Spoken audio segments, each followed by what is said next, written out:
Hi there, everyone. Welcome, welcome, welcome. I would like to start off by saying welcome to our session today. My name is Jennifer Martinez Oquendo, and I'm the Vice President of Service Delivery Strategy at Arch Insurance Group. And I'm also the President of Prospanica Connecticut chapter. And I'm so excited and very glad that you are here with us for today's webinar. It's called Leading Extraordinary Teams in Extraordinary Times.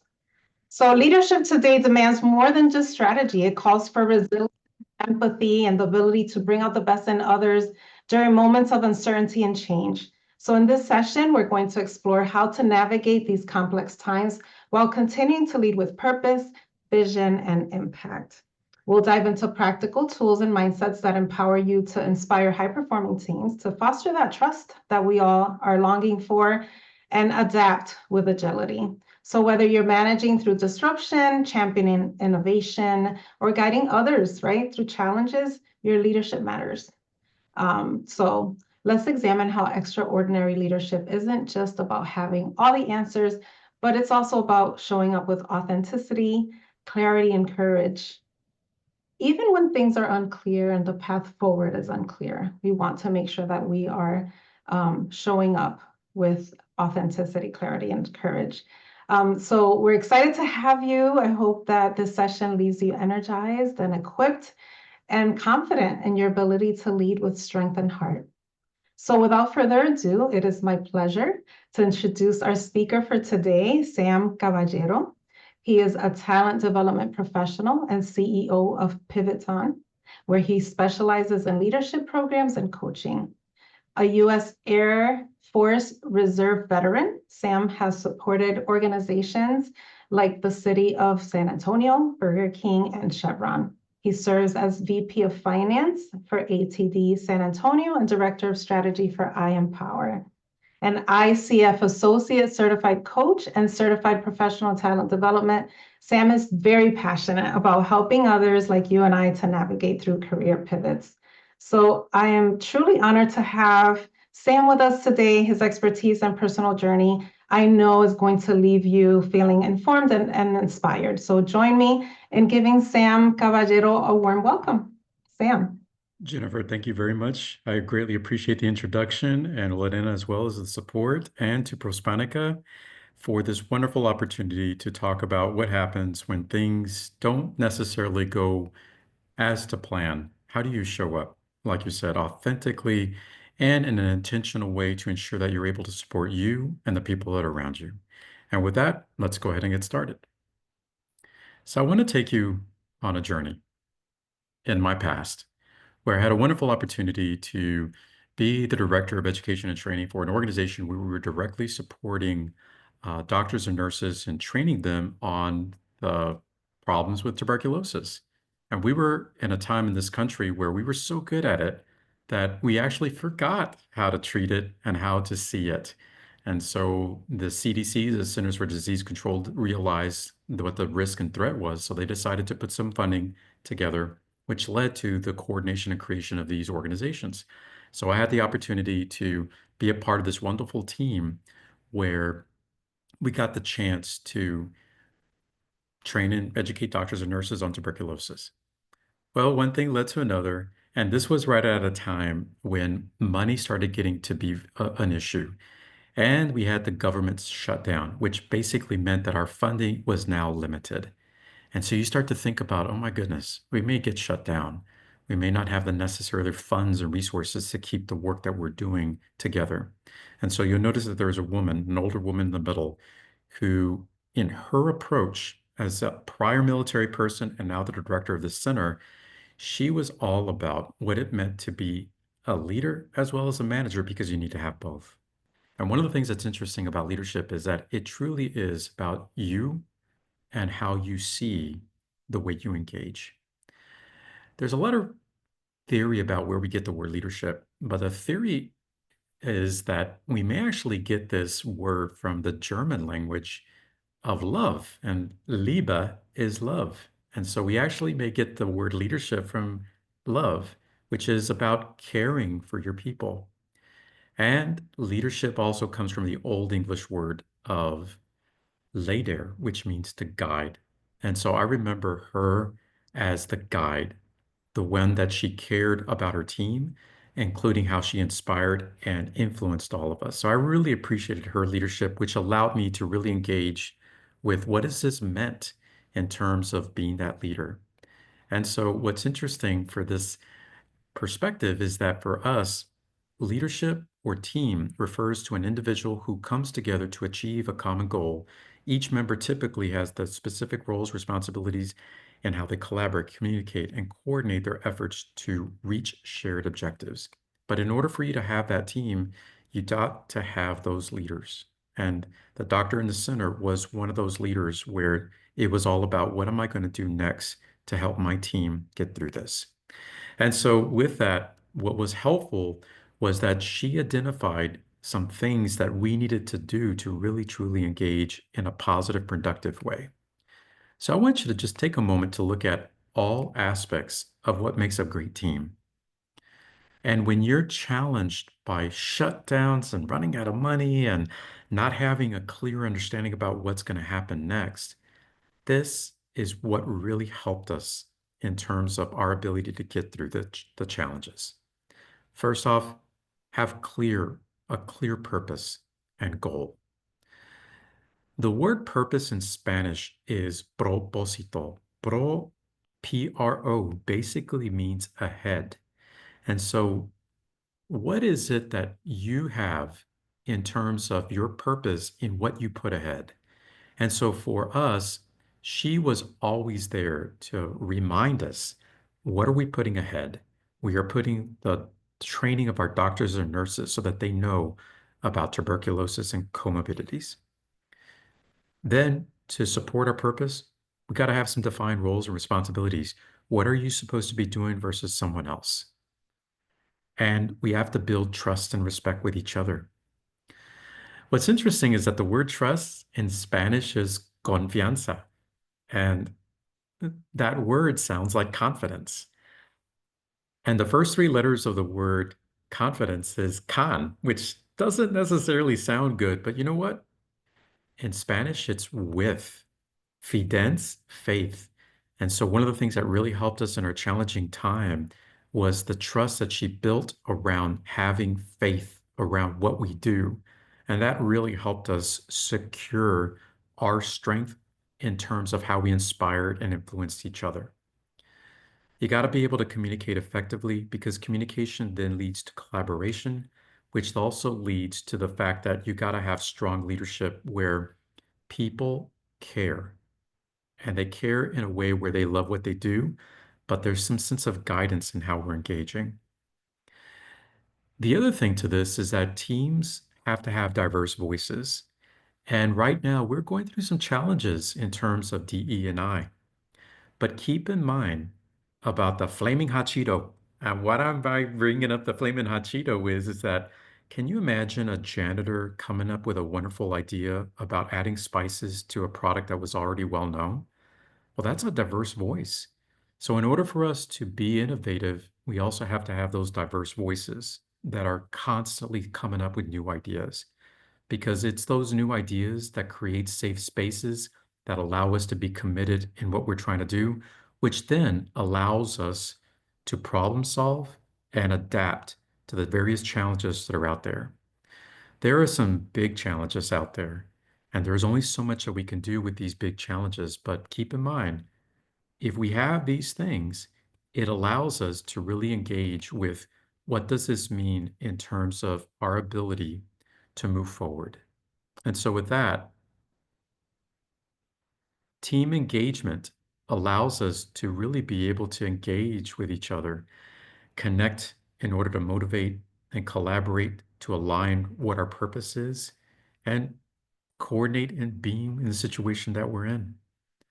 So what I want to do right now is I want you to get an opportunity just to think about for you, what's your team like? And in your team, how are you engaging in terms of being able to be committed enthusiastically in your involvement in being able to really engage with the people that are around you? Now, a question that is asked is, can you make people be engaged? And the answer to that is you can, but will they be in it in the heart? Or are they in it because they're afraid of what could possibly happen? So ask yourself, how's my team? And what does it look like when it comes to all 10 aspects of what makes a team, but a team that engages? And as you think about that, another aspect of this would be is overall for me, what do I want to do? So in the short time that we're together, a couple of things. First off, we're going to talk and continue to talk about team. We're also going to continue to talk about empowerment. We're going to share some best practices, and I'm going to give you an opportunity to figure out what you want to do next. And so with that, let's continue on. Would you eat this? I know looking at it's like, no. But if somebody were to offer this to you, which are gusanos fritos, would you eat it? Especially if you're a guest in their home. And I remember that this happened to me years ago where I was like, oh my God, I don't want to embarrass myself or embarrass them because I was motivated to show up as a authentic leader Sam that Sam is. But I remember thinking to myself, I don't want to embarrass myself or my host. And I remember being invited to a wonderful meeting, a business meeting in Mexico, where they had this on the table. And I thought to myself, oh my God, I do not want to embarrass myself and embarrass the host once again. So for me, what hit was my emotional intelligence. When you look at the word emotion, and you take away the E, you have motion. And motion is movement. And what's interesting is that the E actually stands for is energy. So what kind of energy do I have? Do I have anger, happiness, surprise? And in this case, oh my God. But once again, what's moving me? The intelligence piece is about what it is in terms of what's impacting me. What is it that's impacting me in a way where I can recognize and understand what these emotions are happening in my mind, and to use this particular awareness to help in terms of how I'm going to behave overall? Well, there are some things that happen when it comes to when we're hit with some type of stimuli. First off, the human brain can be exposed to 5 different types of stimuli. Of course, what we see, what we smell, what we taste, what we hear, what we feel. And of course, there's a belief that there's a sixth sense, our intuition, our gut feeling. And so as we're hit with this different stimuli, it will come to our brain and it's going to go to a part of the brain called the limbic system. In the limbic system, there's this little thing about the size of a thumbnail. And in that thumbnail holds our ability to come up with all these emotions. The thing is that we can't stop these emotions. They are going to hit us. And when we're in a situation, we're at a fantastic dinner and they bring a plate out and you're like, oh, what am I going to do about that? Ultimately, you start to think about what's hitting you when it comes to emotions. And then your front part of your brain, which is the frontal lobe, is where we have our ability to be rational, realistic. And you start to think in your mind, like, wait a minute, can I eat that? I don't want to embarrass them. I don't want to embarrass myself. What am I willing to do to try something new? And so I bring the story to you because we all have emotions. We all get hit by something. And as leaders, when we're stimulated by bad news or good news or something that I don't know if I can do that, what is going to be your reaction?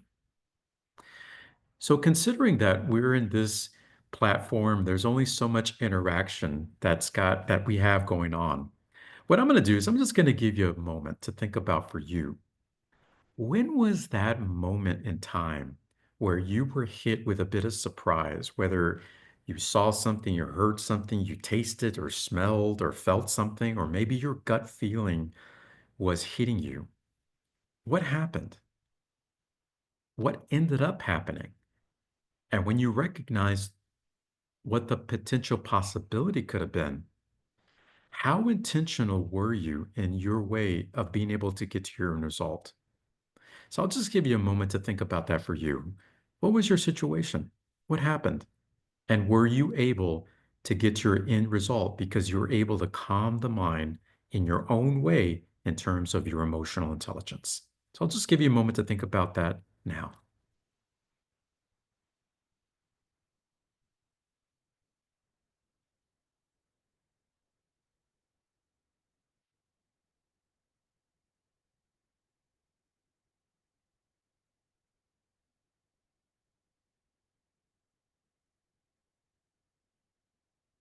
So as you're thinking about your story, what happened? What is it that allowed you to be intentional? And if not, and your emotions got the best of you, still, what happened? I'm a firm believer in excellence. What is excellence? Excellence is this perspective that it's this continuous growth versus perfection. As a prior military person in the Air Force, one of the things that was ingrained in me is you got to be perfect. You got to make sure everything is where it needs to land. But what happens when the mistake is made? What's your next step? And so over a period of time, I realized that yes, perfection, I need to be perfect, but is that realistic? And does it give me the room necessary so I can fail? And fail is really interesting because there's actually an acronym to fail. Fail means a first attempt in learning. And even though sometimes our emotions may get the best of us, especially as leaders when we're faced with all kinds of challenges, maybe something did not land the way it needed to land.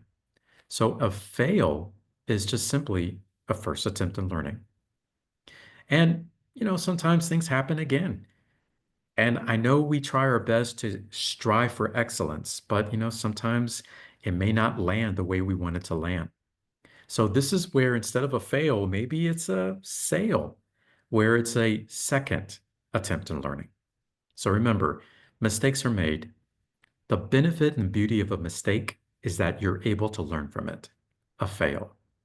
And then if it happens again, well, I'm going to continue to sail and trying to learn where I need to learn. Because ultimately, rule your feelings, lest your feelings rule you. This is Publius Syrus. He is considered to be known as the godfather of emotional intelligence. From ancient Greece, he was the one that really organized this perspective about your emotions and your feelings and can you rule them. Born a slave, he educated himself to become one of the biggest thought thinkers out there in ancient Greece. And because we're in a very short timeline, everyone should have had the opportunity to have access to a very quick assessment on your emotional intelligence. So, one of the things about leaders is that the biggest ingredient you need to have when you're faced with any challenge, especially with situations that are out of your control, is to recognize and know your emotional intelligence.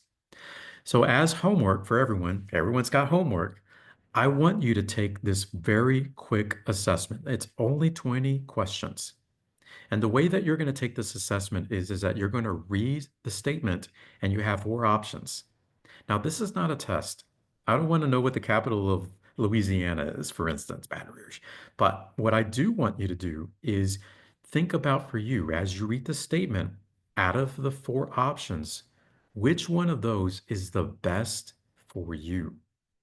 And when you're done taking the assessment, you are going to basically grade the assessment by simply identifying, did you answer strongly disagree, disagree, neutral, agree, or strongly agree? And so every time you make an option, you just simply put a one, two, three, four, or five. And when you do that, you are going to basically add up all of the scores. And the scores or the score will bring you to this final section. So if you like, I'd highly encourage you to take your phones and simply take a picture of the scoring legend or aid here, where you have one is strongly disagree, two disagree, three neutral, four agree, and five strongly agree. And when you take this assessment, when you answer each question and you identify which one best suits you, you are then going to add up all the points, and that's going to give you a grand score. So, what does this grand score mean for you as a leader in your emotional intelligence as you face various different challenges that are out of your control? Well, here is what the scores will tell you. Here we go. So, if you landed between 100 and 80, you have a strong sense of your emotional intelligence. You are self aware, you're empathetic, you're skilled at managing those emotions, which helps you handle that stress and maintain a positive relationship with your team, your peers, and your colleagues when it comes to your leaders. So, excellent. If you landed between 60 and 79, you have a solid foundation in your emotional intelligence. But here's the difference between high and good. The difference is that there's now this little hole that's been opened, and the potential of you getting into that is high, is not high, it's there. There may be some trigger or something where it could lead you down that hole. Maybe someone said something, or maybe you start getting into this perspective that I can't control the things that are really out of your control. So, this is where there's some room for growth in areas of stress management, reading into emotional cues. But the focus still is that you've got this. You can be able to control these emotions that are there. 40 to 59. 40 to 59 basically means, and the difference between good and high is that this hole that I was talking about is definitely got a little bit bigger. And the triggers and some of the stimuli that's out there could actually lead you down this hole even further. There's a sense of strong gravitation that's actually leading you down this hole. So your emotional growth is still good, but there's still some rooms for improvement.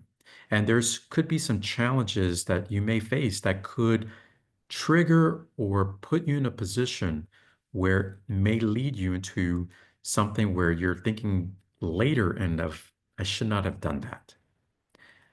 20 to 39. I put opportunity because for me, Sam, I found myself challenged many times. And it wasn't until I really picked up the book called Emotional Intelligence 2.0 where I started to realize that I was my worst enemy. I would let things trigger. And for instance, I was driving down the street and all of a sudden someone cuts me off. And at that moment, I'll be like, where I'm going to give you some sign language if you know what I mean. And so this is where I really had to understand Sam. And as a leader, and when we're faced with all kinds of challenges, what are you going to do? Especially with the things that you have no control over. So, opportunity is just exactly what that sounds like. It's an opportunity for you to find out more about you, engage in best practices that can help in terms of what you can do for you so that you're more self aware. You're empathetic, which is to recognize what people are experiencing so that you can continue to progress to the leader that you want to be overall. So I highly encourage you to do this homework, take this assessment, find out more about where you're at for you so that you can show up intentionally the way the leader that you want to be, especially when we're faced with all kinds of challenges overall. And so, with that, let's get into something that can help when you find yourself in a bit of a challenging situation. And going back to my story, one of the things that I learned was that I could control what was going to happen at the CDC.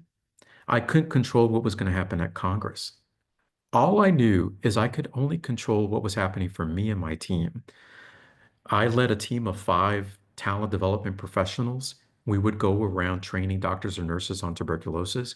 And so all I knew was that I wasn't going to sugarcoat or lie to them, but I was going to be honest. And I would explain to them that we have a purpose.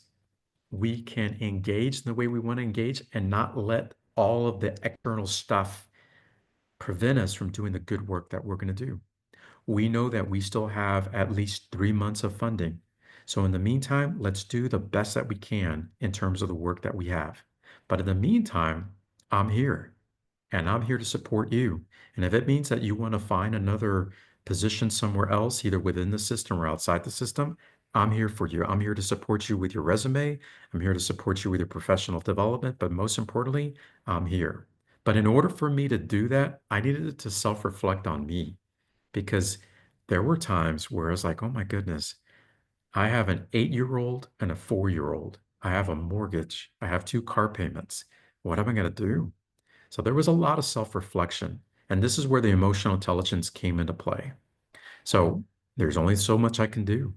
But I know that for me, what are some things that I can do for myself that can help alleviate some of this pressure and really engage with what does it mean to be Sam, the intentional leader? And this is where I needed to find out more about me in terms of the various different leadership styles that are out there. So we know that leadership is about caring, guiding, inspiring, influencing, and motivating. But there's also 10 specific leadership styles that are out there. And I want to bring these leadership styles to you. So first off, we have transformational leader. A transformational leader is that person that is taking their team from one thing to the next. And I found myself as a transformational leader because I'm trying to take them to the known to the unknown because we didn't know what was going to happen. But what we did know was that we were still going to maintain our purpose. We had 3 months of funding. Well, what can we do with that 3 months of funding? And this is what we're going to do. The other piece of this is the transactional, this for that. What can I do to get something in return? And sometimes as leaders, we engage with our teams transactionally because then most of us go with number 3, which is a servant leader. Servant leadership is a concept that started out in the 1960s, where the perspective was putting people first. And one of the things that we recognize is that we want to put people first all the time, but there's only so much you can do in putting people first, because also you got to put the operations first as well. So you have transformational, transactional, servant leadership, and now we also have dictatorship or authoritarian leadership. And I know you can't see that on the number 4, but you also have an authoritative leader. Authoritative leader is just like it said, a person that is dictating and telling what to do. There's actually an advantage of an authoritative leader, and that is that when you're in an emergency or when you're struggling, then we got to do what we got to do. And the primary doctor for our organization, there were times where she had to put her hat on and said, we're going to do this and we're going to do that. And I need you to stand up straight and strong and do it. So there is a time and a place for an authoritative leader.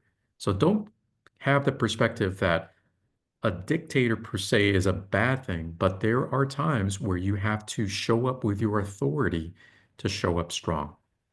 Because then the opposite to that is a democratic leader, which is a participative leader where you're able to engage everybody. But keep in mind that there is also a challenge with a democratic leader, and that is that sometimes you can't include all the voices because all the voices may not necessarily bring validity to what our situation is.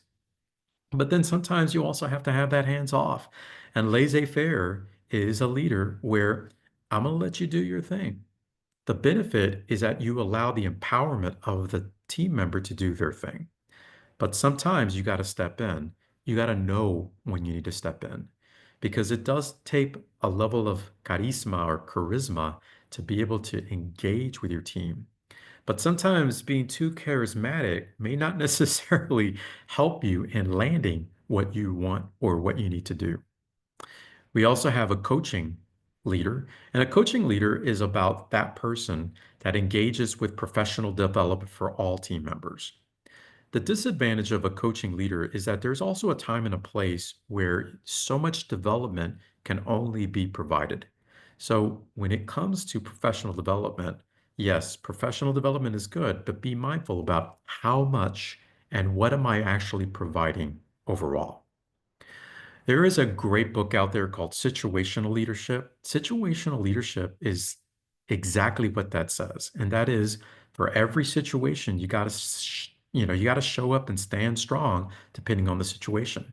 But the difference is that do I go manager or leader? Both are just as important. But keep in mind, like manos or mandatory or mandate or manipulate, all those words start with M-A-N. M-A-N basically means movement and control. Management is another form of control. But there are times that you need to show up as a manager, and of course, there are times that you need to show up as a leader. And there were times that our primary doctor had to show up as a manager. You need to do this and you need to do that. But keep in mind, both are important. Not one is more important than the other. And then finally, the visionary. What I appreciated about her, the primary doctor for our organization, was that she had a vision and she would communicate that to us multiple times to keep us motivated, to keep us engaged, and keep us inspired and influenced. What I like about the word inspiration is that it comes from the same word of respiration. Respirar and inspirar basically means to breathe. And one of the things that I appreciated about her was that she allowed and created this environment where we could breathe as team members. So I want you to take a moment to look at all aspects of leadership styles. If you need to take a picture of this, you're more than welcome to. But keep in mind, which one of these is better when you're facing a challenging situation? And I would argue that none of them are better. All of them have a place. But the challenge is, how do I show up? When do I show up as a certain leader? And what is the best result that I'm trying to get at when it comes to the style I need to have in my back pocket because I'm trying to get to my final end result? So is it, do I show up as a servant leader for the people? Do I want to get all the voices engaged, democratic? Or do I need to do some professional development because we're not where we need to be at, coaching? Or every situation is going to be a little bit different. But keep in mind, you have options. The next time that you're finding yourself in a struggle, what kind of leader do I want to engage in or be in? But remember, you are who you are. And sometimes when we get all riled up, you got to be remember about the person that you are. What triggers you and what may put you in a position where you can get all riled up for anything. So this next step in the situational cycle is that you got to stay calm. And to stay calm could mean that you're simply going to breathe. I know it sounds simple and sometimes can be so difficult, but one of the most basic things that you can do, especially when you are triggered and you're facing adversity, is to simply breathe. And so what we're going to do right now is we're just simply going to take a moment where I want you to just simply sit where you're at, have your back straight up, your shoulders up, and your head up. And what I want you to do now is put your hands to your side, close your eyes gently, and take a deep breath through your nose. And I want you to hold it for just that second, and then I want you to exhale. Once again, as you have your shoulders back, head up, I want you to just simply inhale through your nose, hold it for just a second, and then exhale. And now, as you breathe, inhale, hold it, and exhale. I want you to think about the last time that you were challenged. What did you do for yourself? Don't forget to breathe. Inhale, hold it, and exhale. And as you think about that challenge, what worked and what didn't work? Don't forget to breathe. Inhale, hold it, exhale. And as you now breathe on your own, just simply close your eyes, be in the moment with us, and engage in your breathing. And we're just going to simply take a moment for you just to engage in your breathing. And as you engage with your breathing, just simply remember about the beauty of staying calm and that you can do it. And that when you're challenged, taking a deep breath can release so much, especially the pressure and the tension. And as you're in the moment, let's now come back from our breathing to move on to the next thing, which is now that I'm self-reflecting and self-reflected and I'm calm, let's just now look at what's the challenge? What's the challenge that you're facing? I know we're all facing challenges. I have my set of own. They're right there. But the beauty of recognizing those challenges is I know what's I'm facing. There are things that are in my control, and there are things that are out of my control. And one of the things I want you to walk away with tonight, is the word acknowledge. Because the things that are out of my control, all I can do is acknowledge them. But the beauty about the word acknowledge is the word in the middle of that word, which is to know. We have the opportunity and the ability to know at so much information because by knowing something that we don't know, especially around things that we have no control over, it allows us to be empowered to find the power necessary to make a great decision in terms of what do we want to do? What's our next step? And how, which is the next item, what is it that I want to do that can help me to leverage the resources that are available? What are those tangible resources that are there that can help me overcome my challenge and help me get to my final end result? Because as you engage with these resources, what can you do to now take action and monitor what's there? And so as you take action and recognize what my next steps are going to be, one of the things that you can do too is that, okay, well, then when do I want to take action?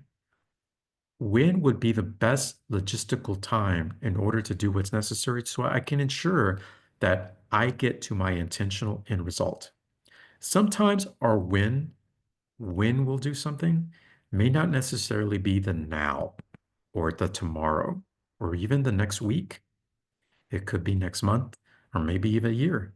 But strategically, what makes sense for you as you take your next step? Because eventually, as you take your next step, what does this look like in terms of reflecting of what has happened and what we can do to learn? And here are a couple of things that you can do in terms of what you can do to learn. First off, as you reflect, what went well and what didn't go so well? What can I do in my first attempt in learning as it relates to my second attempt in learning? So what went well, what didn't go well, what did I learn? And then what can I do to repeat? There are some amazing methods out there in terms of what went well and what didn't go well. Unfortunately, we are challenged by trying to remember all of the wonderful practices and learning opportunities that we've experienced. I've learned some amazing things and I can't remember some of them, but that's okay. This is where journaling comes into play. And so if you are a person that likes to journal, I am now have taken up the art of journaling where I can journal some things that worked out really well. And I can remember now because I go back and I revisit my journals to allow me to think about, oh man, that was a really great time. And that was not necessarily a great time. But what did I learn from that? And how can I use that to benefit me in the future? So as we come to the end, there are some questions I want you to think about for you as we are being challenged politically, economically, strategically, culturally. There's so many things that are happening right now. But remember, you got this. You can be that leader that you want to be, especially when we face so many different challenges. So here are some questions that I'd like for you to think about. What is the one thing you want to start doing? I know for me as a leader, the one thing I started to do was stop watching the news. Get your news from sources that are beneficial to you. And so what I did was I just simply stopped watching this endless show of news and really focused on me, my team, the projects I'm working on, and just being mindful of all the clutter and stuff and minutia that's happening outside my world. Now, I'm not going to basically close myself off and isolate myself. It's about being strategic in the amount of information that I'm getting. I still get the information and the news, but it's sips, and I can definitely deal with sips. How do you want to accomplish it? Meaning, now that you want to start doing something, another friend of mine decided, you know what? Moving forward, I'm going to focus on what I can control. All right, so how do I want to accomplish that? So for her, she just lists the things that are in her control. And she has a list of things that are out of her control. She's mindful of the things that are out of her control, learns what she can, but she focuses on the list of things that are in her control. But for her, she knew that for her, I needed to start soon. So she started within that period. And then who can you connect with when it comes to who can help me in my journey? A recommendation is to get a mentor if possible. A mentor is someone who's been there and done that, who can share some best practices. But then maybe you want to get a coach, and the coach is there that can help you in terms of what does this look like in getting asked some open-ended, poignant questions to help you in terms of what you can do. And so as we continue on, I'm going to skip the reflection piece and I'm going to go directly into this final particular quote that I'm going to share, and then I'll open it up to questions for everyone. And that quote is from Nelson Mandela. And Nelson Mandela, who was a South African, the first president of color from South Africa, who spent 35 years in a prison. He learned a language of Afrikaans and knew that there were some things that were out of his control and his control. But one of the things that he said is the greatest glory in living lies not in never falling, but rising every time we fall. So with that, I'm going to turn it over back to Jennifer, where we're going to have some Q&A and continue on this journey. So Jennifer, the floor is back to you. Awesome. Thank you so much, Sam. This was amazing. I personally enjoyed this session. I actually have tons of notes. I think so one of the things that you said that really kind of meant a lot because I've spent so many years in leadership is that the word leadership comes from the word love. I did not know that. I think that's great. This other comment that you made that you taught us that failing is your very first attempt at learning, right? And so we're lifelong learners, and I think that that also resonated with me. So I mean, I can go on about all the things that I enjoyed about this session, but I do want to give other people the opportunity. So I'm gonna start off with a couple questions that I already have in the chat. So the first one, Sam, is how do you maintain clarity of vision when everything around you is uncertain or rapidly changing? There was a study done back in 2012 where they looked at people when they get up in the morning to the moment they go back to bed, how much of the time are they on autopilot? And they Mm, found that in that study that about 60 or 70% of the time we're in autopilot or in la la land, like I like to say. And so when I was reading the study, I was thinking to myself, you know what? What can I do for myself to remind myself about what I'm focusing on or what I should be focusing on?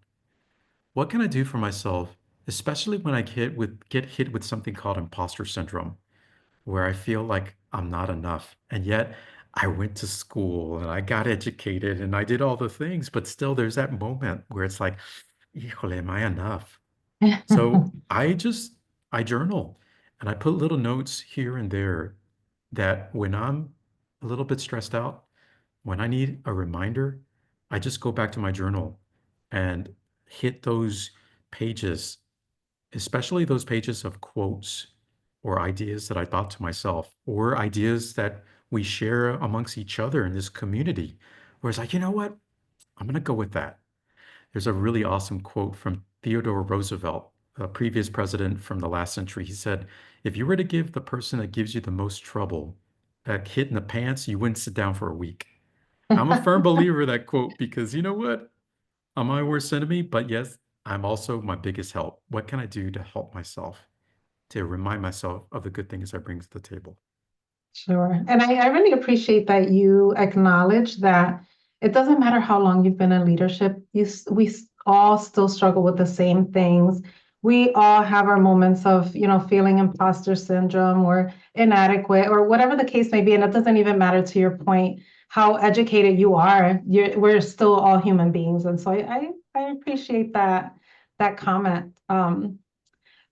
Here's another question. What practical steps have you taken to build resilience and adaptability in your team culture? I love the word resilience. It's a big one. It is.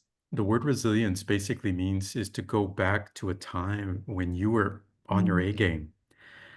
And the reason why I call my company Pivot, the direction you want to take into what degree is because the last time I got reorganized out of a job, I was on vacation and I was in Portugal in this beautiful square.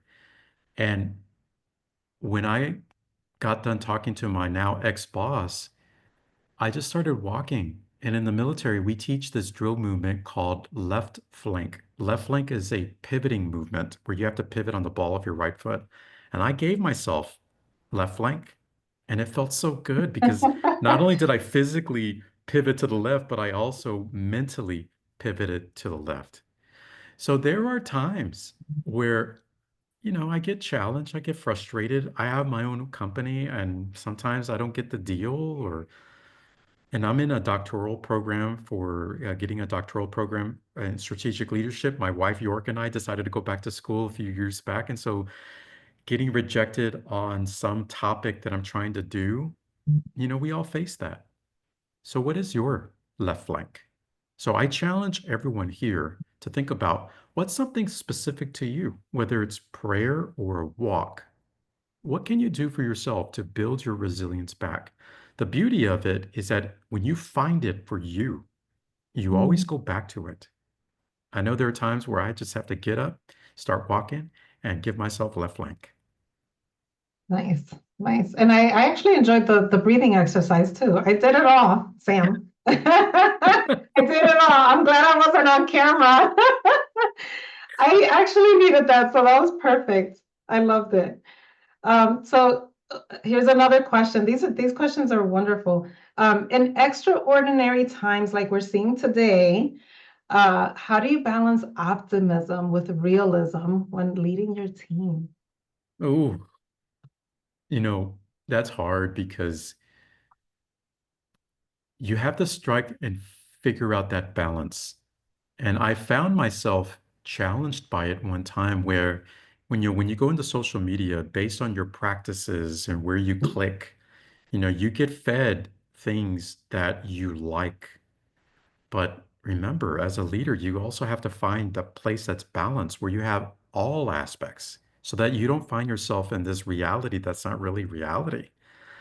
So to answer that question is that one has to be mindful in terms of where are they getting their information, their news, who are they engaging, and having just a great dialogue of people that have a different perspective is also healthy. I have family members and friends who think differently than me. And so I know sometimes we like our comfort zone. We like our, arroz con pollo or whatever it is that's our comfort food. But sometimes you're going to have to eat some vegetables that you don't necessarily like to give you the balance that you're looking for. So seek out your balance, look at the contrasting messaging out there, and get an opportunity to see what that looks like for you so that you can keep your common, focused reality grounded. Yeah, I love seek out your balance. I'm writing notes, right? I'm still writing notes. I appreciate you on that. Yeah, no, I'm typing away. I have a whole list here. I love that though, being mindful of where you're getting your information from and seeking out your balance. And that can be different for everyone. So good tips. Absolutely. Let's see. Another question here, Sam. How do you lead effectively among other strong leaders, making sure the organization keeps growing, the team continues to develop, and it doesn't turn into a case of too many chefs in the kitchen? Well, I'm a natural introvert, and so I know for me, I have to find a way to regain my energy, and I usually do it in the car or in the shower, one or the other. But one of the things I'll ask you to do is to think about for you, where do you get your energy? Are you an introvert or an extrovert? An extrovert, of course, are those that get their energy from others. But we actually have both. We have introvertism and extrovertism in us. So what comes up?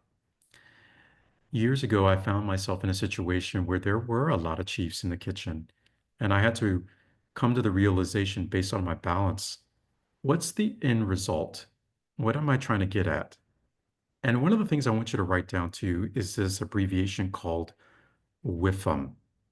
What's in it for me? Sometimes one of the things as leaders that we have to do is just to get a little stingy and selfish to remember that you matter and there's only one of you. So what's in it for me? Just as much as the WIFI, what's in it for you? What's in it for the organization? Sometimes we may have to retreat, which is not giving up, just simply taking a step back. But there may be others where we're going to have to poner la pata, we're going to have to charge on with the Mhm. foot because you've found yourself in a situation where I have a word or a phrase I have to put on the table. Every situation is different, but be aware of you and be aware of the situation.